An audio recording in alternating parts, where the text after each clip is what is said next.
In today's video, we take a look at the signature model of Joe Bonamassa. He's one of the most famous guitar players and vintage collectors out there. So let's get started and get our blues on.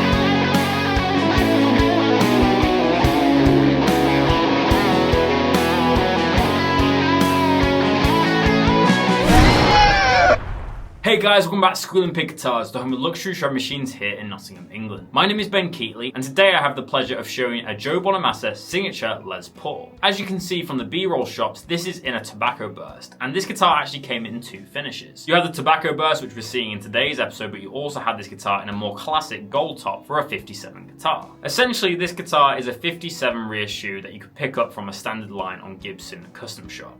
But it has some cool quirky features that lend itself to be a signature model of Joe Bonamassa. First off, obviously a 57 reissue would look like this, a gold top with cream plastics and old style volume knobs. This guitar is almost like we've taken the finish off that guitar and exposed that beautiful maple top that is hiding below, and refinished it in a tobacco burst. We all know that Joe Bonamassa is one of the biggest vintage collectors out there. The idea of recreating a refinished guitar would be very attractive to him. So he created a very unique looking 57 guitar. Both of the guitars in the series that he did are dark backs, which are really cool to see and you don't usually see on these 57 reissues. So let's talk about the specs of this guitar. We have a lightweight mahogany body with a two-piece flame maple top finished in tobacco burst. Typically the tobacco burst would come in 58, 59 and 60, so you'd have the aniline dyes on the back which create a cherry hue. That is replicating a gold top that has had the finish taken off the top, so you still have the black back or the natural back on the back with a new top. We have black plastics on this model, which they've also done on the Brazilian Dream Les Paul from the Gibson Custom range, and I think it adds a really cool character to this guitar. It also has a similar vibe to the new Yardburst, which is a Jeff Beck Gibson Custom Les Paul. We have 57 classic humbuckers in this, which is very nice, and really this guitar has a lot of mix-matched features on it. For example, the bridge, the lowest free strings are steel saddles, whereas the highest free are nylon saddles, which mixes a 50 spec and a 60 spec. In 64, we see the inception of the nylon saddles on the ABR1 bridge. So we've basically got free nylon saddles, free steel saddles. So this was done to make the treble strings sound less bitey and make the bass strings more tight. And it really does have a unique tone. This mix-matched kind of aesthetic doesn't finish there. As we look at the volume and tone knobs, on the bass side we have different knobs to the treble side. This was done so Joe could play guitar while singing and not have to look down at his controls when changing pickups. This is because you would be able to feel the difference between the 50s and 60s knobs. We have cream binding on this one, which is slightly aged as this is a VOS guitar, so it has that slightly kind of dulled down. That also goes onto the celluloid inlays. They have a slight amber hue to them, which looks really nice. We have a rosewood fingerboard and we have a mahogany neck, which has that 57 classic profile. Very comfortable, a lot in the hand, but it feels really nice. As we work our way down to the headstock, you can see that the Gibson logo sits a little bit lower than your standard 58 or 59 headstock. This is a period correct spec of 57, and we have the Bonamassa truss rod cover there. We have Grover kidney bean tuners on this one, which are chromed but have slightly worn away during the years. And this guitar still has its original custom shop sticker on the pickguard. So there's all the specs of this amazing Joe Bonamassa guitar. So I guess now I better plug it in and show you guys how it sounds. So let's go to the tone demo. So guys, it's time for the tone demo, and we're putting this Joe Bonamassa signature Gibson through its paces. For today's tone demo, I'm using an AC30 preset on my Chem Profile amp. So let's start with position 1, which is the neck pickup.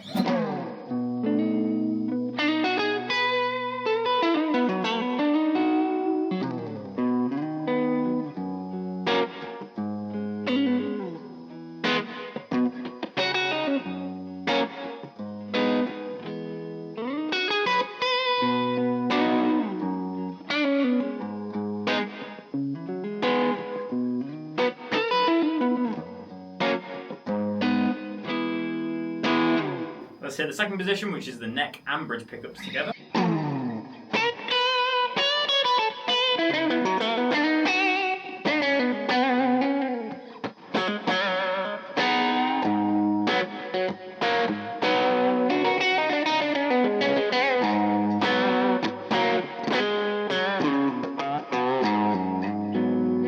Let's hear that bridge pickup all on its own.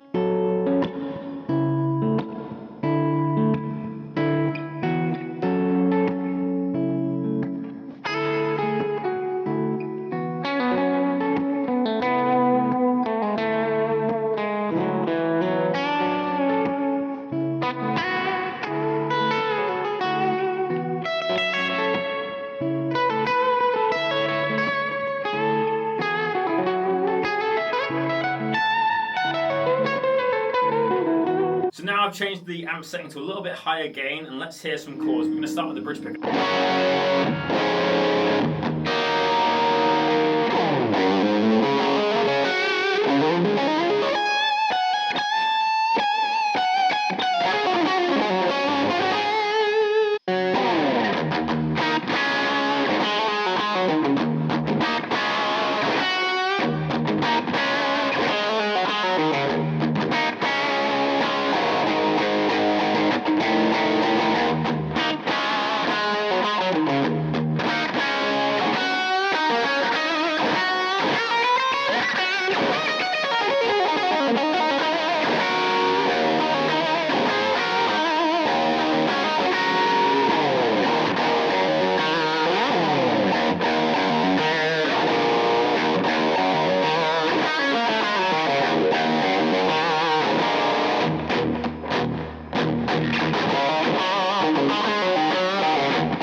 So guys, what are my final thoughts on today's video? I love Joe Bonamassa's playing. I think he has a really unique kind of twist of blues, and it kind of incorporates that Eric Johnson tone into more traditional blues singing, which is really good. He's also an incredible singer. If you haven't heard a lot of Joe Bonamassa playing, I really recommend checking out the Royal Albert Hall full gig. One of my students actually recommended that I take a look at that gig, and it really gave me a new perspective and respect for Joe Bonamassa's playing. Also, we know he's an absolute crazy vintage guitar collector. He has every single guitar under the sun alongside amps. He definitely is a very successful musician and collector, so I definitely think he knows what he's doing when he's creating a signature guitar, and I have to say that this package is incredible. This guitar is an absolute gem, and I think it goes under the radar a lot in the Gibson custom range, but it feels incredible, has a nice resonance, and I can't recommend it any more to a Les Paul lover. Do you have any Gibson guitars? Let me know in the comment section below. I'd love to hear what you guys have in your personal collection. But thank you so much for watching Squealing Pig Guitars, guys, and I'll see you tomorrow for another episode. But until then, keep rocking. I'll see you soon.